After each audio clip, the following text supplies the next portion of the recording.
ikaze nanone rero mbahaye ikaze ku ijambo ry'umwimerere Germain Muhirwa nje nanone kubaganiriza ibindi ku mutima ariko bibafitiye akamaro uyu munsi. Nizere ko uri buhave unyuzwe wiyemeje nawe ushakisha Imana n'umutima wawe wose n'imbaraga zawe zose n'ubwenge bwawe bwose, noneho kugira ngo nawe ushakishe ukuri wahishwe. Banza ukande like rero, kanda like kugira ngo tuzamuke tugende iyi message igere ku bantu benshi. Nkaba nashimiye abakunda kwiyandikisha cyane, bakomeje kwiyandikisha muri benshi.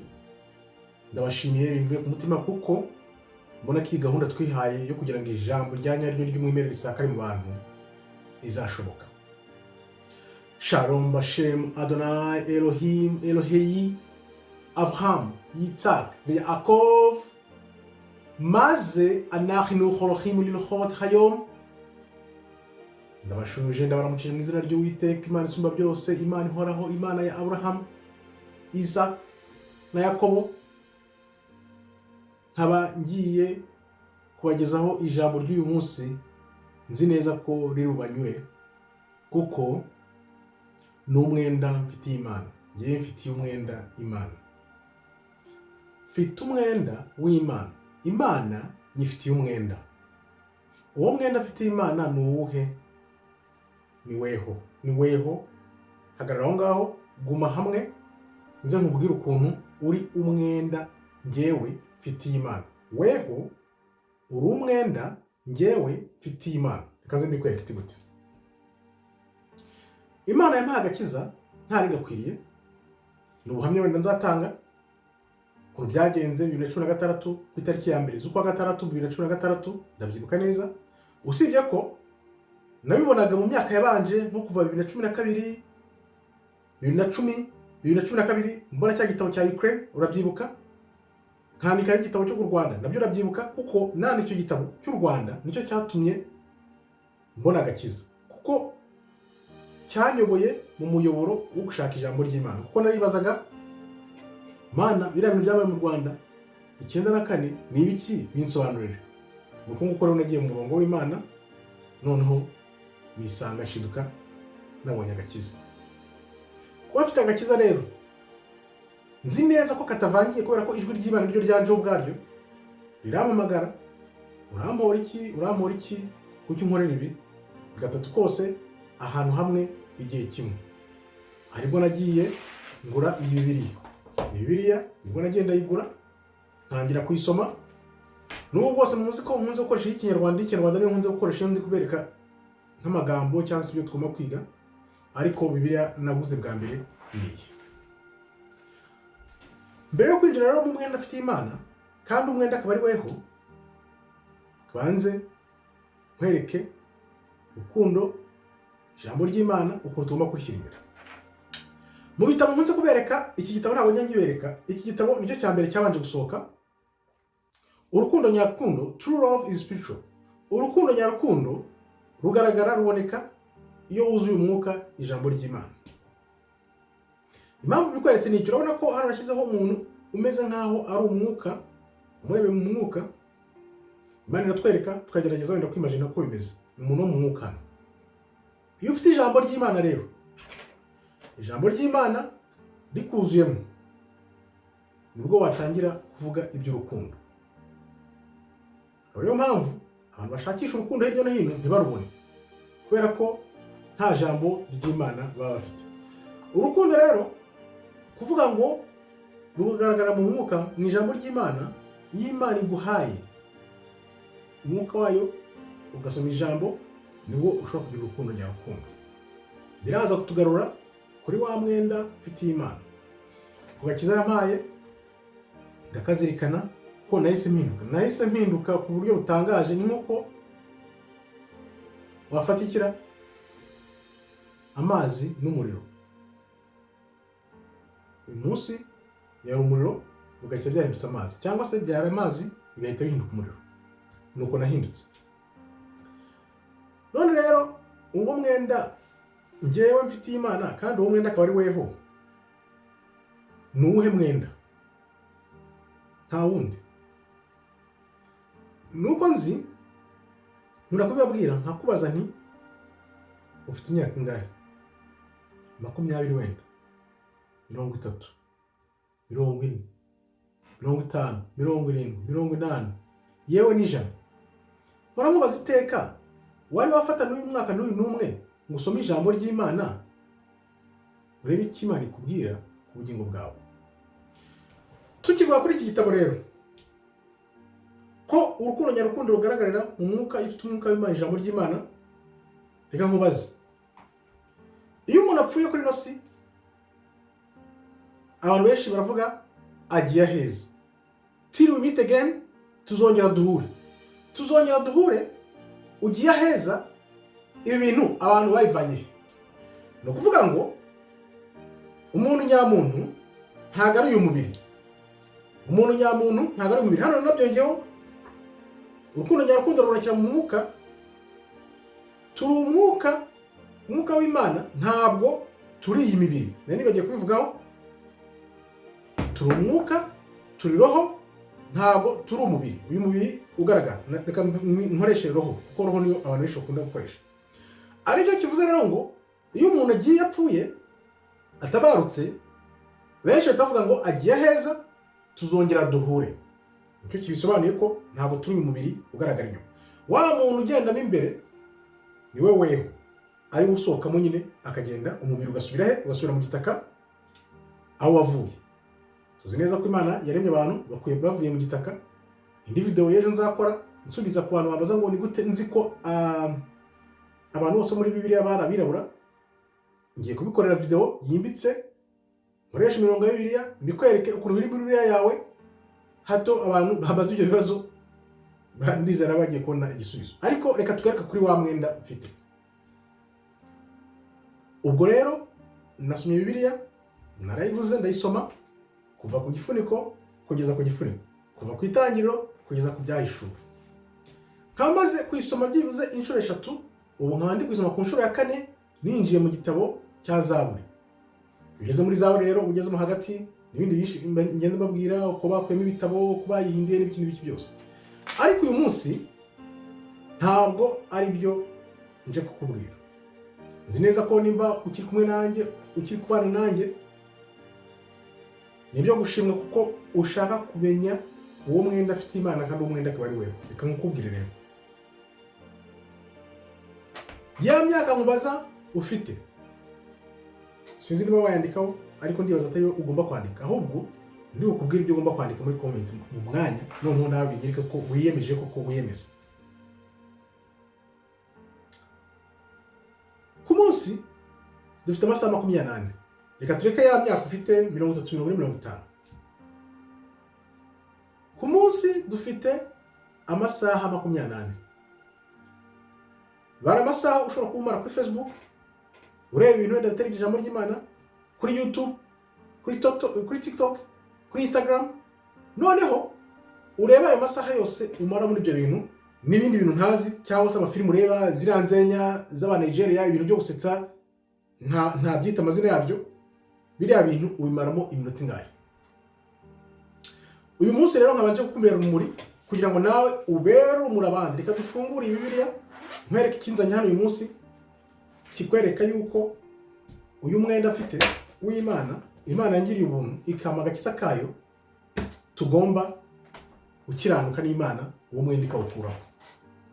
Yaba abantu 1000, 100, miliyoni bari bukanguke kubera ijambo ry'Imana, nabo bakagenda bakabera abandi urumuri. Kanze mbibasagiza. Nyamara kubona rero ijwi ry'Imana rimbwira ngo genda ugure Bibiliya, naragenda yigura. Noneho ndasubiza ndavuga nti ntabwo nari nasoma Bibiliya, ntabwo nzi gusoma Bibiliya, nzabigenza gute, nzayisoma gute? Ijwi rirambwira ngo genda wimprime gahunda y'ukuntu basoma Bibiliya. Wimprime gahunda y'ukuntu basoma Bibiliya.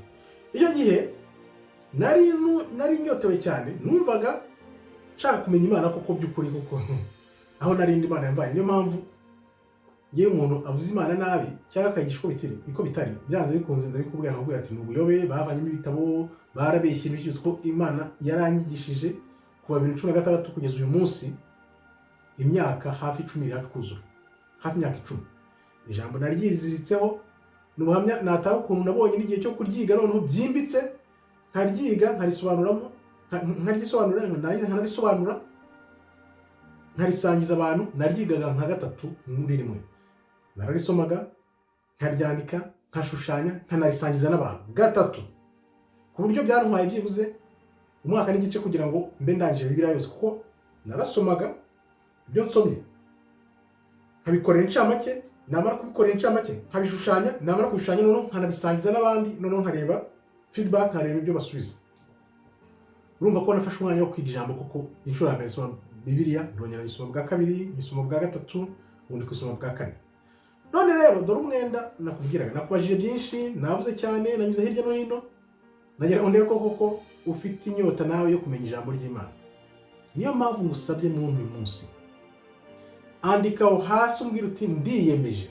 Andika uti ndiyemeje ngiye guhinduka, nshaka ijambo ry'Imana, nshaka mu maso y'Imana n'umutima wanjye wose, n'ubwenge bwanjye bwose, n'imbaraga zanjye zose. Wewe cyane cyane uvuga wenda ngo uzi ijambo utararizi cyangwa utaranayisomye, cyangwa se ibyo wumva n'ibyo byose, ndagusabye iyemeze uyu munsi, uvuge wandikeho ndiyemeje nzinjira muri 2025 mvuga nti dore ngiye nasoma Bibiliya yose ndayirangiza kandi narayumvisha. Kubera iki rero? Kubera iki mfashe iyi gahunda yo gusoma Bibiliya hano? Ndagira ngo uyu aba ari wa mwenda nivanaho ngugushyireho, ariko ngushyizeho mu buryo bwiza, nawe uzawushyire ku bandi. Noneho numara gusoma ijambo ry'Imana, nawe wasangije abandi, uwo mwenda uzakuvaho. Gute rero? Kugira ngo usome Bibiliya uyirangize witonze, uyumve, bifata umwaka. Naragiye numva ngiye nayisoma mu mezi 6, ijwi namwe no wikwiruka, fata umwaka. Ndagenda n'imprime igipapuro cy'ukuntu bayisoma ku mwaka.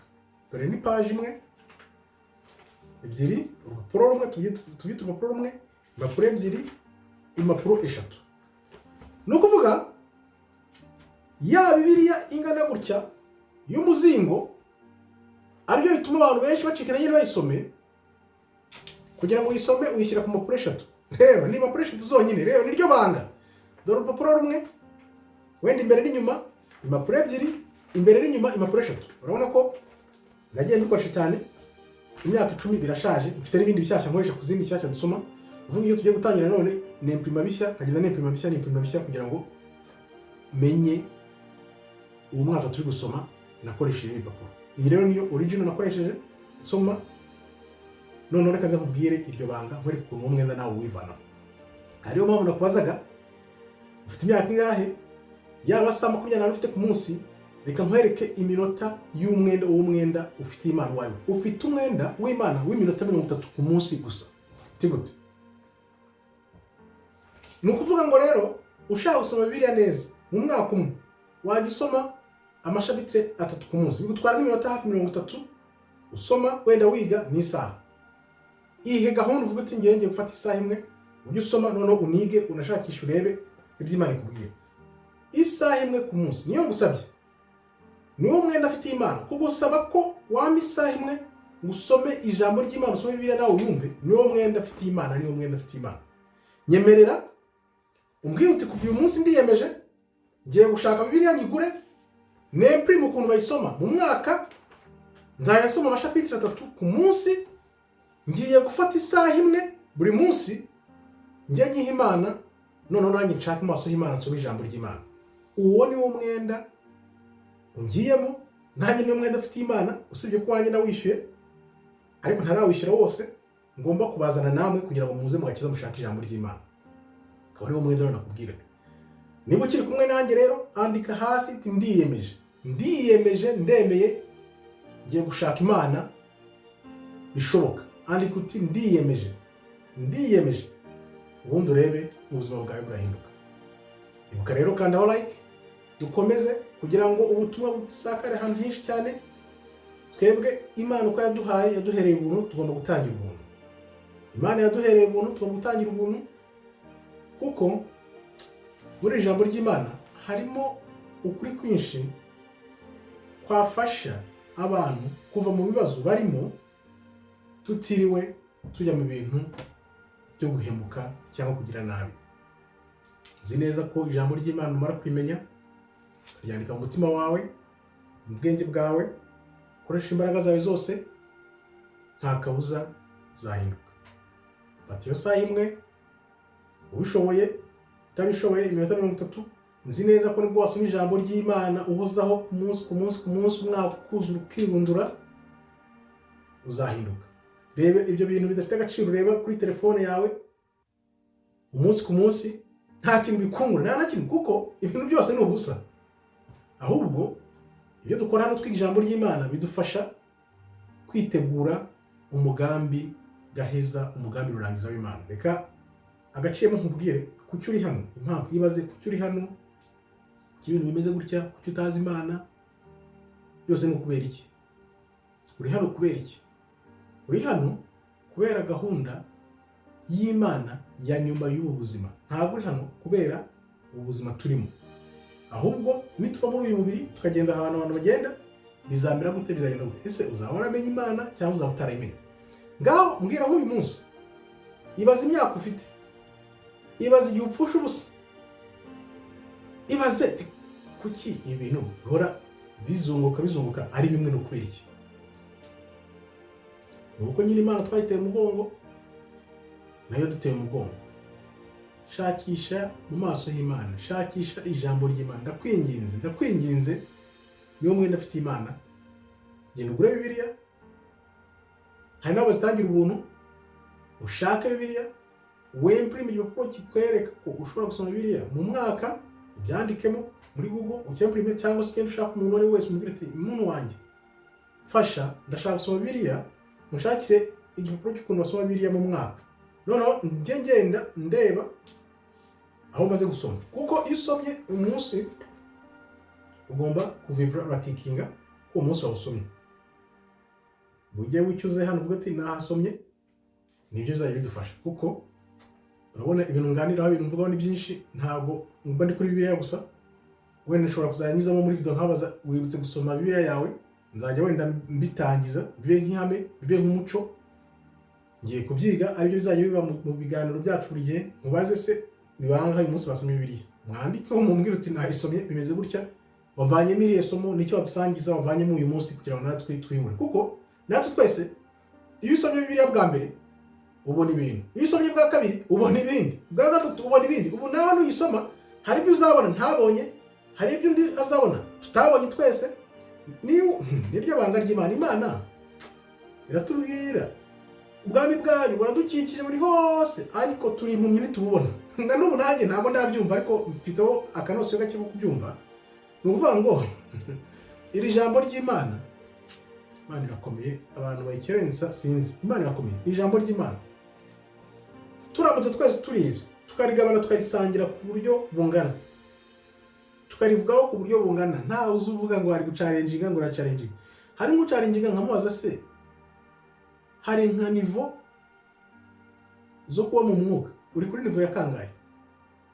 Ashobora no kuba ataranasomye n'ijambo ry'Imana, ari ibintu yumvise gusa akaza gucarenjinga. Iyo video nakoze mbereka nivo z'umwuka, abenshi nabo batayireba, ariko hari abayireba, niyo yakwereka aho uri.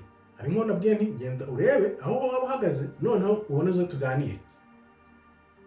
Kuko Hoseya 4:6, ubwoko bwanjye abantu barimbuka kubera kutamenya ubwenge, kubera kutita ku bwenge.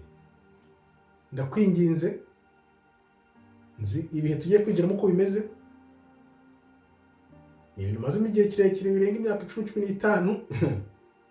Benshi wenda baraza hano bakandika nkabasubiza, wenda bakagira ngo ibintu biba bisanzwe, ariko nasanze kubasubiza wenda hari igihe batabyumva neza, kuko kubikoramo video wenda nkabaganiriza, nkababwira ukuntu ibintu bimeze. Nk'iyo video ngiye gukora yo kwerekana ukuntu ubwoko bwose bw'Imana bwarabirabura, uze kuyireba n'ubizaza nk'ejo hazaza, niyo iri bwereka abantu ko bari mu buyobe, batazi uko bimeze. N'aya madini ahubwo ni no kuyagendera kure, ni ukuyagendera kure, kuko idini ritakubwira uwo uri we, ntikubwire ko ari we bwoko bw'Imana, ntikubwire ko Imana igufitiye umugambi uyu n'uyu, ntirikubwire gusoma ijambo ry'Imana ubwawe.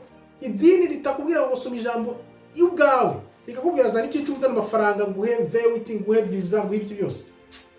Bya bintu birambabaza, nkavuga ni kuki abantu, why do people fall for it? Kuki abantu koko babyumva bakabyemera kandi nta kintu bigeza ku bantu? Uzarebe. Navuga nti rero wiyemeje ukinangiye n'umutima, reka nongere nkwibutse, andikamo nanone ati ndiyemeje ngiye gushaka Bibiliya yanjye nyigure, nimara kuyigura nimprime igipapuro kinyere ukuntu ngomba kuyisoma mu mwaka, ngiye kuyisoma buri munsi mbere yo kujya ku kazi, mbere yo gukora ikintu icyo ari cyo cyose, cyangwa se mbere yo kuryama, ngiye kwiyemeza nshake isaha imwe. Iyo ufite ibintu bikugoye mu buzima bwawe ukabona birakubangamira mu masaha yawe, byuka kare, ubyuke saa 11, ubyuke saa 12, ubyuke saa 10, cyangwa se uryame saa 4, uryame saa 5, uryame saa 6, uryame saa 7, uryame saa 8, uvuga ati ya saha y'Imana ngomba kwishaka, igomba kuboneka. Ya saha y'Imana ngomba kwishaka, igomba kuboneka. Buri gitondo ngomba gusoma Bibiliya, buri mugoroba ngomba gusoma Bibiliya uko mbishoboye. Dore umunsi ngiye guha Imana iyi saha, niyo ngiye guha Imana. Iyo saha ntuyibure, niwo mwenda mfite Imana. Iyo saha gusoma Bibiliya, uvuga uti ndiyemeje, ndemeye, ngiye gusoma Bibiliya. Noneho urebe ukuntu abanyarwanda tugenda dutangira kugira gute kugarukira Imana buhoro buhoro. Bizafata igihe. Ibaze wenda niba muri nk'abantu 100 mugiye gukora ibyo bintu, kubera ko mwumvise bivuze, nawe uzagenda gutya mu minsi iri imbere uzana abandi 100, nundi azana abandi 100, mugakiza kenyewe ari ryo jambo ry'umwimerere. Nibyo bizabatura abantu twese nitugenda dusanga Imana, kuko ayo madini yose agiye kugenda nk'amahembe ya kagasimba k'imusozi rimwe na rimwe abantu bashyira mu rugo, kuko ni ibyahanuwe. Ese icyo gihe nikigera kizasanga uhagaze ute? Ko ni njye byo biba bimpangayikishije, mvuga ni abantu bari mu buyobe. Urebye ubuyobe abantu barimo, hari nk'ibintu abantu bansubiza nkareba nkavuga ati Mana, nk'aba bantu koko nubwo ngiye utangiritse gutya ngo nkubone n'amaso yanjye, ariko wanyeretse nkabona ukuboko kwawe nkakumenya, wambabariye ukiyereka nk'uyu muntu koko byihuse agashakisha no kure. Hari igihe nk'umuntu agusubiza ibintu ukareba ukavuga ariko nanjye aho nari mpari, naranyuze aho, nanjye naranyuze, sinagutuka cyangwa ngire gute, byibuze ukamuha nk'umuyoboro, ukamuha nk'inzira, ukamubwira. Ariko kubera ko ibintu bashyize mu bantu kugira ngo bibavemo, ni ubuntu bw'Imana, Imana yonyine, cyangwa se nugize ubuntu nka gutya, ugira ubuntu nkabivuga nka gutya, akaba ibintu wenda wibazagaho watekerezaga bikamera nk'uworosora ngo wabyukaga. Nzi neza ko harimo umuntu umwe cyangwa 2, 3, 5, 10 bagiye gushaka Imana kuko byanyabyo. Andika rero ni uti ni ngewe ndimo muri abo bantu, byandike uti ndimo muri abo bantu, ubyiyemeze, kuko nzi neza ko ibihe bije udafite ijambo ry'Imana hagiye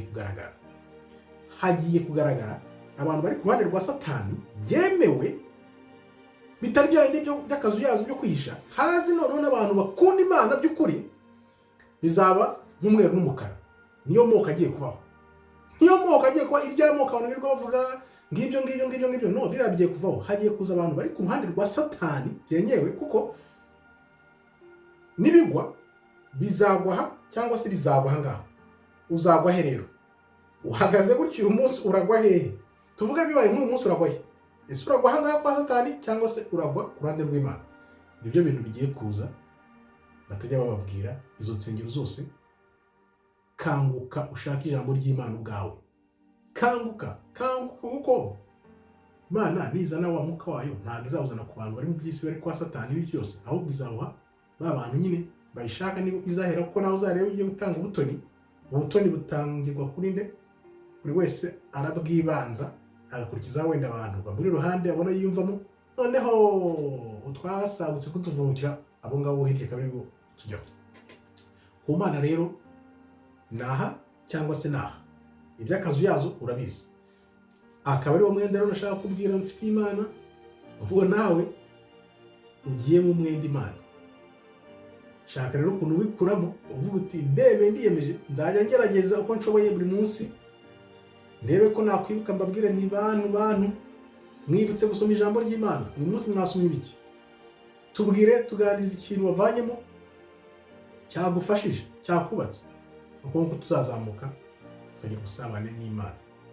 Murakoze rero, Imana ikomeze barinde.